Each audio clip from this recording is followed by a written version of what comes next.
Halo, Assalamualaikum warahmatullahi wabarakatuh. Ketemu lagi di Januari Fun dengan aku sendiri, Joanna Janu. Ya, kita akan membicarakan sediaan obat bentuk larutan yang part 2 ya ini.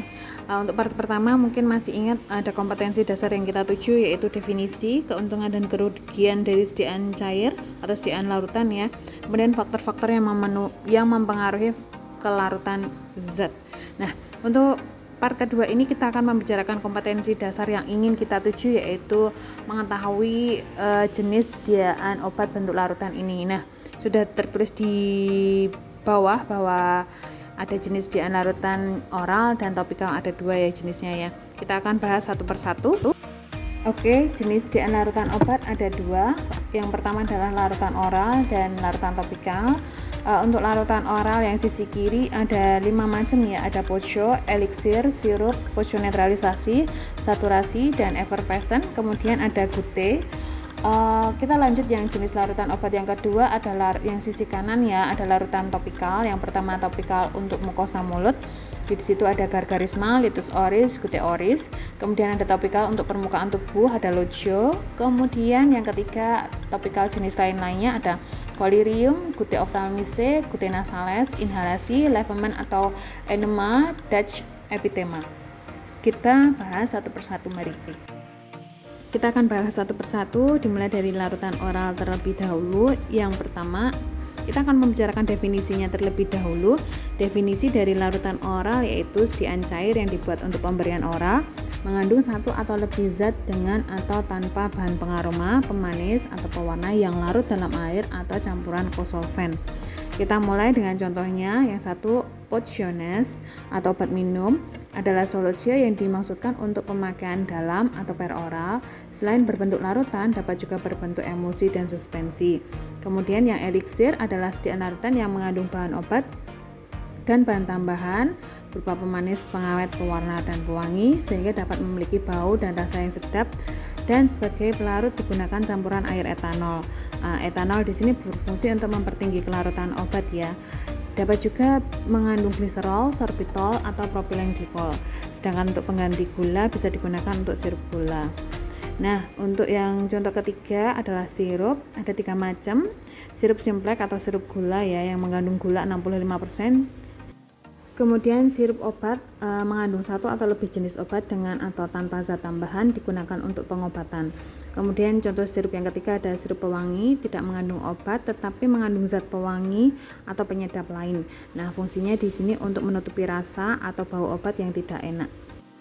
Oke, ini gambar dari potiones ya. Yang kiri ada pocho berupa larutan, kemudian ada pocho berupa emulsi. Kita tahu Scott emulsion atau emulsi minyak ikan untuk multivitamin ya. Kemudian ada suspensi untuk meredakan asam lambung, ada polisilin. Ini termasuk pocho juga, Kak. Masih membicarakan larutan oral yang nomor 4 dan 5 ada pocho netralisasi, saturasi, effervescent, dan gute. Kita masuk yang nomor 4 di sisi kanan ya. Netralisasi adalah obat minum yang dibuat dengan mencampurkan bagian asam dan bagian basa sampai reaksi selesai dan larutan bersifat netral.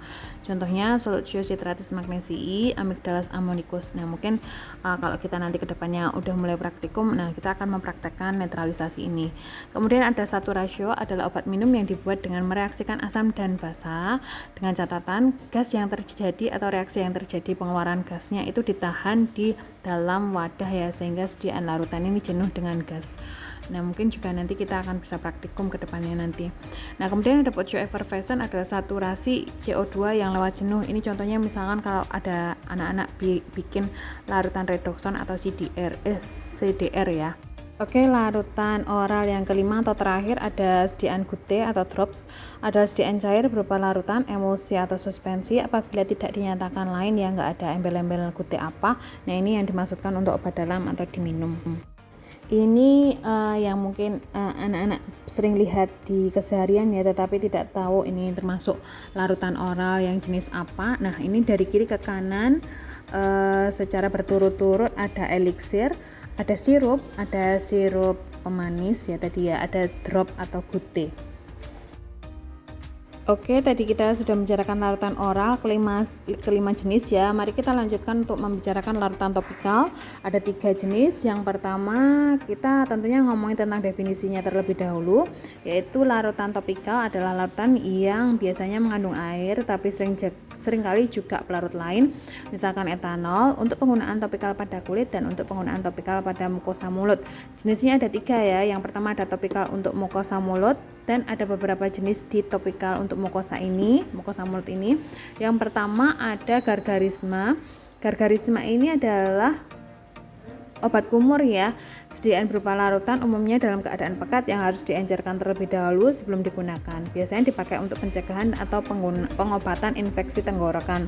Kemudian di topikal untuk mukosa mulut ini ada litus oris atau oles bibir.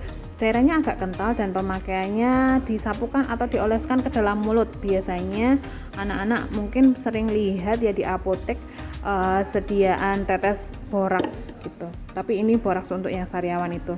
Kemudian ada guteoris, tetes mulut adalah obat tetes yang digunakan untuk mulut dengan cara mengencerkan terlebih dahulu dan kemudian dikumur-kumur, tapi tidak untuk ditelan ya.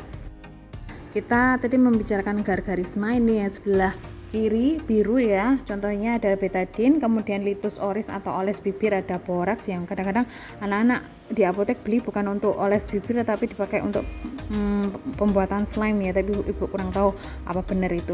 Kemudian ada yang tetes kumur, diteteskan ke dalam larutan dulu kemudian digunakan untuk dikumur atau antiseptik ya, fungsinya biasanya ada gentian violet. Oke, kita masuk ke larutan topikal jenis kedua, yaitu topikal untuk permukaan tubuh ya. Contohnya hanya ada 1, Lojo adalah sediaan topikal berupa emulsi atau dapat juga suspensi, digunakan untuk permukaan tubuh. Kita sering mengenal dengan larutan bedak dingin atau Kaladin yang biasanya dipakai untuk mengatasi gejala biang keringat ya. Kemudian ada yang untuk kecantikan untuk jerawat, mungkin pernah mendengar Lojo Merveldi. Nah, itu contohnya ada yang di sisi kanan itu tadi ya. Kemudian kita akan masuk larutan topikal jenis ketiga, lain-lain. Yang pertama ada Collyrium, adalah sediaan berupa larutan steril, jernih, bebas pirogen, isotonis, digunakan untuk membersihkan mata, dapat ditambahkan zat pendapar dan zat pengawet di dalamnya. Baik, yang kedua ada Gute Ophthalmicae. Tetes mata adalah larutan steril bebas partikel asing, merupakan sediaan yang dibuat dan dikemas sedemikian rupa sehingga sesuai digunakan pada mata. Tetes mata juga tersedia bentuk suspensi partikel halus dalam bentuk termikronisasi agar tidak menimbulkan iritasi atau goresan pada kornea pada saat digunakan ya. Kemudian yang ketiga ada Gute Nasalis. Tetes hidung adalah obat yang digunakan untuk hidung dengan cara meneteskan obat ke dalam rongga hidung. Dapat mengandung zat pensuspensi, pendapar, dan pengawet. Biasanya tidak terkandung minyak lemak atau minyak mineral di dalamnya.